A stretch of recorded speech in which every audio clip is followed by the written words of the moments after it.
শুক্রবার 12ই জুলাই সকাল 9টা থেকে মেদিনীপুর শহর ও ঘাটালে সবজি বাজারে অভিযানে নামলেন দুই মহকুমা শাসক। ঘাটালের মহকুমা শাসক সুমন বিশ্বাস ও মেদিনীপুরের মহকুমা শাসক মধুমিতা মুখার্জি বাজারে ঢুকে প্রতিটি দোকানে প্রতিটি সবজির দাম পরীক্ষা করলেন।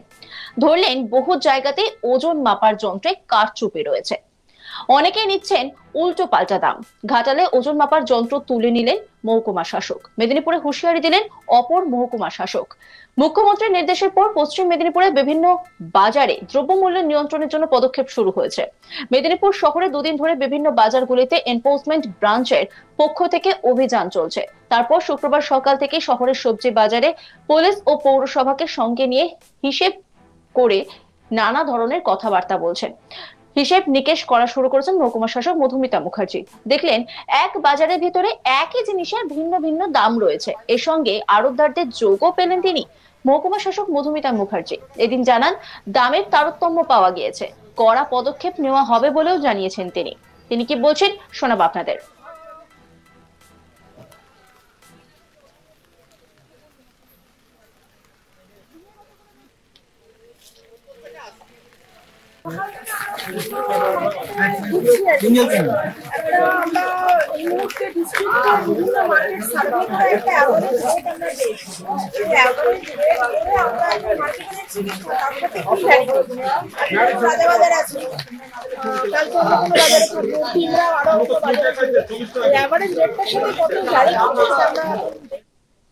বেশ কিছু ক্ষেত্রে মানে দেখা যাচ্ছে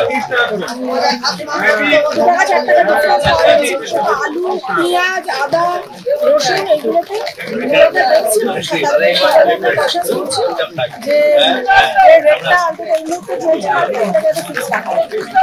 এবং যদি দেখা যায় যে এখানে এরা কন্টিনিউ করছে তাহলে আমরা তখন আরো মিষ্টি তাদের দামটাকে তারা কমে দিতে বাধ্য হবে, যেটা আমাদের অ্যাভারেজ মার্কেট রেট চলছে অথবা তার জিনিসপত্র না শুনে তাহলে আমরা সেটা ব্যবস্থা নেব। বাজার মানে মহকুমা জুড়ে তো এটা চলবে। হ্যাঁ, এই যে রেটটা পাওয়া গেছে মোটামুটি এই রেটটা মহকুমারই রেট, সেভাবে আমরা প্ল্যান করছি যে কিভাবে আমরা খুচরো যারা বিক্রি করছি তারা কিভাবে বিক্রি করছে, কতটা ভ্যারি করছে সেগুলো। অন্যদিকে ঘাটালের মহকুমা শাসক সুমন বিশ্বাস বিভিন্ন সবজি বাজারে অভিযান চালিয়েছেন। ঘাটাল শহরে শুক্রবার সকাল থেকে সবজি বাজারে ঢুকে এক ব্যবসায়ীর ওজন মাপার যন্ত্রের ত্রুটি দেখতে পেয়ে সেটিকে তুলে নিয়ে চলে আসেন। তিনি জানিয়েছেন সব জায়গাতেই অভিযান চলবে। এই নিয়ে একটি রিপোর্ট তুলে ধরেছেন আমার কলিগ শাহজাহান আলী, দেখাবো আপনাদের।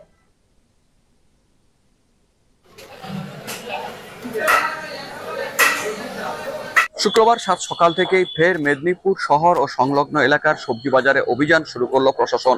মহকুমা শাসক মধুমিতা মুখার্জি প্রত্যেকটি সবজি বাজারে ঘুরে সকাল থেকে বিভিন্ন সবজির দামের তারতম্য খুঁজে বের করার চেষ্টা করেছেন। কথা বলেছেন বিভিন্ন আড়তদারদের সঙ্গেও। মেদিনীপুর শহরের রাজাবাজার ও সংলগ্ন এলাকায় ঘুরে তিনি জানিয়েছেন বেশ কিছু জায়গায় বিক্রেতাদের মধ্যে একটা দামের তারতম্য দেখা গিয়েছে, কিন্তু আর কারণটা কি সেটাও আমরা খুঁজে বার করছি এবং সেই সাথে বহু সবজি ব্যবসায়ীকে বলা হয়েছে এই দামের তারতম্য যাতে না থাকে সে বিষয়ে পদক্ষেপ নিতে, না হলে আমরা কড়া আইনি পদক্ষেপ নেব। উল্লেখ করা যায় গত কয়েকদিন আগেই রাজ্য জুড়ে এই সবজির বাজারে যে হু করে দাম বাড়ছে, সেই সবজির দাম বাড়ার ক্ষেত্রে টাস্ক ফোর্স গঠন করে ব্যবস্থা নিতে বলা হয়েছিল। মুখ্যমন্ত্রীর পক্ষ থেকে দেওয়া নির্দেশের পরেই এবং জেলা প্রশাসনের পক্ষ থেকে একটা তৎপরতা শুরু হয়। ইতিমধ্যে মেদিনীপুর শহরে জেলা শাসক খুরশেদ আলী কাদরি ও পুলিশ সুপার ঋদ্ধিমান সরকার বিভিন্ন হিমঘর অ্যাসোসিয়েশন ও আলুর স্টোর, পেঁয়াজের স্টোরের যে অ্যাসোসিয়েশন আছে তাদের সদস্যদের নিয়ে বৈঠক করেছেন মেদিনীপুর শহরে। সেখানে জানিয়ে দেওয়া হয়েছে কিভাবে এই বাজারে ছাড়তে হবে এবং মূল্য নির্দিষ্ট কি রাখতে হবে। জেলা শাসক জানিয়েছেন জেলাতে 93টি হিমঘরেতে প্রায় 40 লক্ষ মেট্রিক টন আলু রয়েছে, যা পরিমাণ জেলার জন্য দরকার তার তুলনায় অনেক বেশি রয়েছে, অথচ বাজারে প্রচুর পরিমাণে দামে কিনতে হচ্ছে। সেই জায়গায় যে কেন ভারসাম্যটা হারিয়েছে সেই জায়গাটা খুঁজে নিরূপণ করার চেষ্টা হচ্ছে। কড়া পদক্ষেপ নেওয়া হবে। ইতিমধ্যে এনফোর্সমেন্ট ব্রাঞ্চের পক্ষ থেকে বিভিন্ন জায়গা থেকে এই অভিযান করা হচ্ছে। একটা তথ্য প্রাথমিক উঠে এসেছে কালোবাজারি কোথায় কোথায় হচ্ছে। প্রয়োজনীয় ব্যবস্থা খুব শীঘ্রই নেওয়া হবে বলে জানিয়েছেন মহকুমা শাসক। প্রসঙ্গত আলু সহ বিভিন্ন সবজির লাগাম ছাড়া মূল্য বৃদ্ধি নিয়ে সরব হন রাজ্যের মুখ্যমন্ত্রী মমতা বন্দ্যোপাধ্যায়। মঙ্গলবার 9 জুলাই কৃষি পণ্যের মূল্য পরিস্থিতি পর্যালোচনা করতে সকল স্টেক হোল্ডারদের সঙ্গে নবান্নে বৈঠক করেন মুখ্যমন্ত্রী মমতা বন্দ্যোপাধ্যায়। বৈঠকে আলুর দাম অস্বাভাবিক বেড়ে গেল কেন তা নিয়ে সরব হন তিনি। মমতা বলেন 10 দিনের মধ্যে দাম কমাতে হবে, কি করে কমাবেন কি করে করবেন সেটা আপনাদের ব্যাপার। টাস্ক ফোর্সকে দায়িত্ব দিয়েছি, সেটা দেখে নেবে। মমতা বলেন, আগে সুন্দরবন, দীঘা, মেদিনীপুরে বন্যা হলে ধান নষ্ট হতো, এখন সেই ধান নষ্ট হয় না, সেই ধান আমরা বিক্রি করি।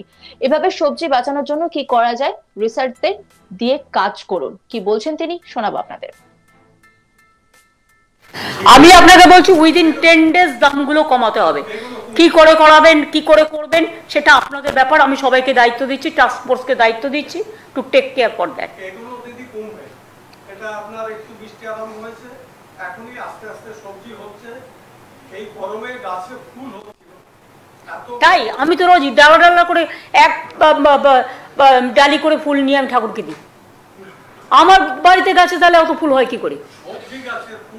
সবজি গাছের ফুল সব নয়, হয়তো কিছু কিছু জায়গায় হতে পারে, সব জায়গায় নয়। আপনাকে একটা সিস্টেম করতে হবে। এগ্রিকালচারকে আমি ভেবে দেখতে বলবো। আজকে ধান ভিজে গেলে বন্যায় সুন্দরবনে যে ধানগুলো আগে নষ্ট হতো, আজকে আমরা রিসার্চারদের দিয়ে পরীক্ষা করিয়ে আমরা সেই ধানগুলো আজকে স্বর্ণ ধানে পরিণত করেছি। ফলে আমার সুন্দরবনের ধানটা বা যেগুলো দীঘা বা মেদিনীপুর বা কন্টাই এদিক দিয়ে বা ওদিকে সুন্দরবন এলাকায় যে ধানগুলো নষ্ট হতো, আজ কিন্তু ধানগুলো নষ্ট হয় না, কারণ সেই ধানটা আমরা বিক্রি করি, চাষিদের লাভ হয়। সেই রকম বাজারও আছে। সেরকম আপনারা যখন খুব গরম পড়বে, কি করে সবজিটাকে বাঁচানো যায় তার একটা রিসার্চারদের ডেকে একটা টিম করে সার্ভে করান, যাতে ভবিষ্যতের জন্য এটা আমাদের কাজে লাগবে। এবছরে হয়তো এটা কাজে লাগবে না, কারণ it is over, the chapter is over. ইলেকশনের জন্য অনেকটা হয়েছে, আর সেন্ট্রাল গভর্নমেন্ট তো কিছু দেয়ও না আর টেক কেয়ারও করে না। যাকে আমরা আমাদের তরফ থেকে যতটা পারবো আমরা টেক কেয়ার করবো, কারণ we are concern about the people. এইটা ভাবুন প্রদীপদা, কয়েকজনকে কাজে লাগান।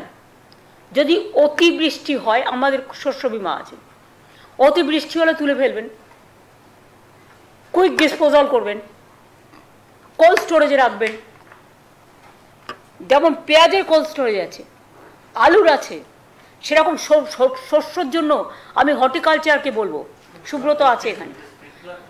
আমি যেটা বলছি, সবজি থেকে শুরু করে, পটল থেকে শুরু করে, বেগুন থেকে শুরু করে, এদের জন্য কিন্তু কোল্ড স্টোরেজ করতে হবে, যেখানে সব কিছু রাখা যাবে, মানে সাইড সাইড, হ্যাঁ, মাল্টিপারপাস।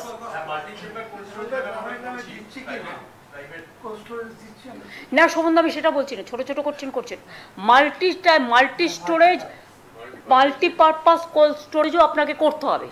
সেরকম হলে স্পিডি তুলে নিয়ে সেখানে রাখবেন, চাষিদের ন্যায্য দাম যাতে তারা পেতে পারে, আর আমিও মার্কেটে বাজারটা দিতে পারি। এটা হর্টিকালচার ডিপার্টমেন্টের। নজর রাখুন আজ তাক বাংলার ইউটিউব স্ট্রিমিং এ।